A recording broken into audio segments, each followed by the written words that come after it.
So, what is genderqueer? Genderqueer to me can mean a lot of different things to a lot of different people. But because of good old Wikipedia, I looked it up just to give you a definition. I wrote it down, I'm smart. Uh, Genderqueer, the official definition is outside the gender binary, or between two genders, third gender. They may get surgery or hormones, but I've noticed with a lot of people that I know online that are genderqueer, they might, if they're female, they might want to get top surgery.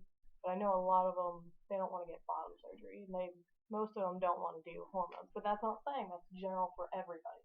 I'm just saying that's what I've experienced talking to people.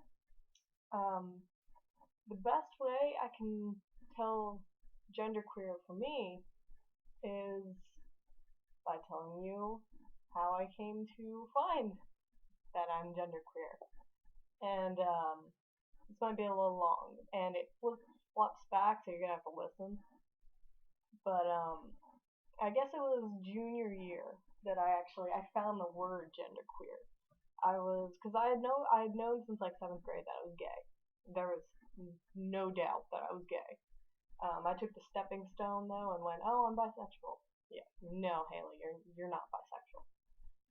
And so I just thought I was really guyish lesbian, and that wasn't the case. Um, since probably when I started developing in eighth grade, I had the worst hatred towards myself, and I hated everything about myself. And some of you say, oh, well, that's normal. It's eighth grade. You're gonna find things that you hate. But I mean, it was literally like I really didn't want to live at all because I hated myself so much.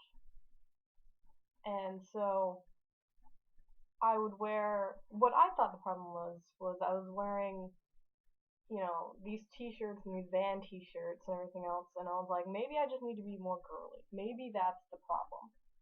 So I started wearing clothes that accentuated the growing of my chest, and I wore girl jeans and things like that.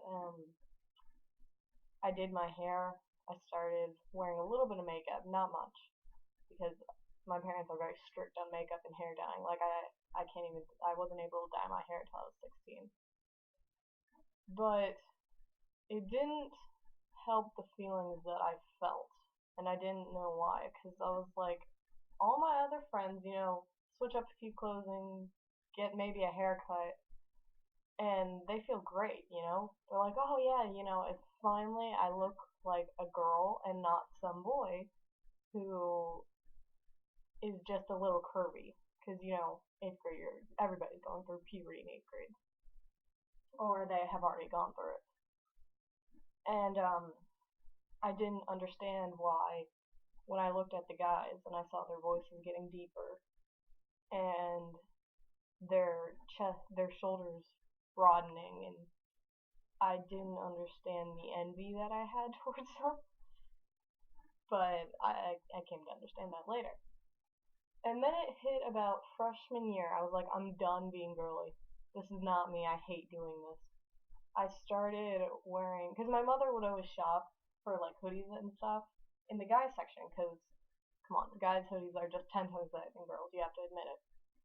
And so I was like, oh, it's no big deal if I wear guys' hoodies and stuff, but I found out I really liked guys' clothing because it made me look more androgynous. So I started buying things from guys. And of course, my mother never let me wear guy pants, ever, because that was pushing it way too far. And she never let me get my hair cut the way I wanted, which wasn't a typical short guy cut, but it was a guy cut. It was, if you'd say, an emo sort of guy cut. A punk. That's a better word. A punk guy cut.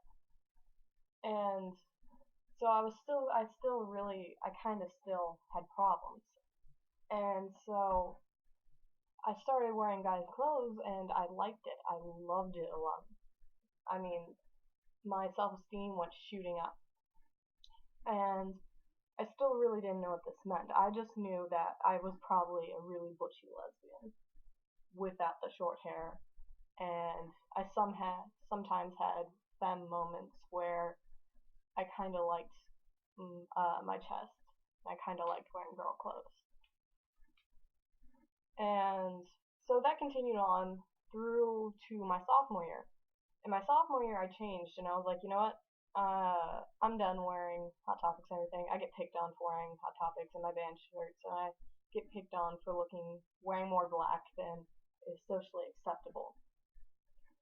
And so I changed it, and I walked into American Eagle, bought the first girl jeans and the first girl shirts that I found, wore them to my first day of school, got compliments on it. Oh, you look so great, you look pretty, you look cute, oh, that's great. You know, all my friends were like, this is awesome, you look so normal in, you know, these normal clothes. Because a lot of my friends were more colorful in their attire than I was. And so they thought this was great. And I went home that day and I bawled my eyes out. Because I was like, I hate this. I hate it so much. I don't want to be called cute. I don't want to be called beautiful. I want to be the guy in a suit who gets called handsome by girls and who girls swoon over. And so I started looking up terms because I was like, maybe there's something more to this. Maybe I'm transgendered. Maybe. Because I felt dysphoria of my body a lot. And it was to the point where I was considering maybe when I got older getting top surgery. But the problem was if I were to get top surgery, I didn't want to get bottom surgery. I didn't want to be a guy. I didn't want to have hormones. I just wanted my boobs off.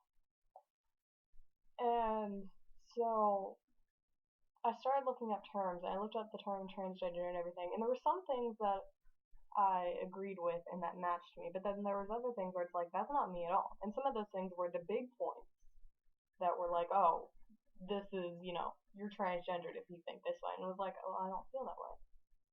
And oddly enough, it was when I was watching Garbage's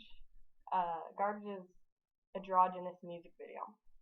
I liked the fashion in the video that she wore, and so I looked up the word androgynous because I just thought it was a clothing style. And I came across this whole world of gender non-conforming and gender non-binary. And I must have spent like 3 hours on the computer that night looking at it. It was probably the most informative thing that I've ever done. And so I started looking through that, and I looked through it all through summer and to my junior year. And by my junior year, I had figured out that I'm genderqueer. That's what I am. That's how I feel that I am. And to me, genderqueer means I might get top surgery one day, but I might not. Because while they're rare and few, there are days when I do feel feminine. And I think I would regret it on those days if I got surgery. So my best bet is to get a binder. And all through my senior year, I started dressing a lot more guys. I started wearing guy jeans, guy shirts that made me look flatter. A lot of my friends didn't know, but most of the time I would wear a sports bra because it made my chest flatter. But I was still in the closet. I didn't tell my parents. I didn't tell any of my friends. All my friends knew that I was gay. I mean, you were basically living under a rock at my school if you didn't know I was gay. But genderqueer was a whole other thing, and in my small town, being gay outcasts you enough. I didn't want to outcast myself more by calling myself genderqueer, because I know a lot of people, I wouldn't get the chance to explain it to a lot of people because they probably wouldn't let me. And so now my story is going off to college. My first thing I'm going to do when I get there, because I have band camp, so I'm there a week before everybody else is.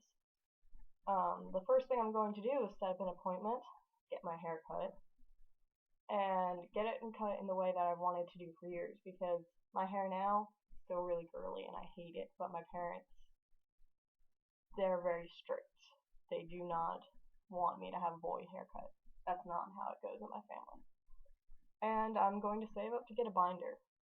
And that's where I'm at in this point. So yeah, that's my story. I'm going to do another video next week, next Tuesday or Wednesday, and I think that's going to be my schedule. I'm just going to make videos on Tuesdays and Wednesdays probably. And yeah, there you go, guys. Any questions? I'm going to put my Tumblr in the description again. Subscribe, ask me questions in the comments. I'm happy to be here for you guys. So yeah, see you guys later, man.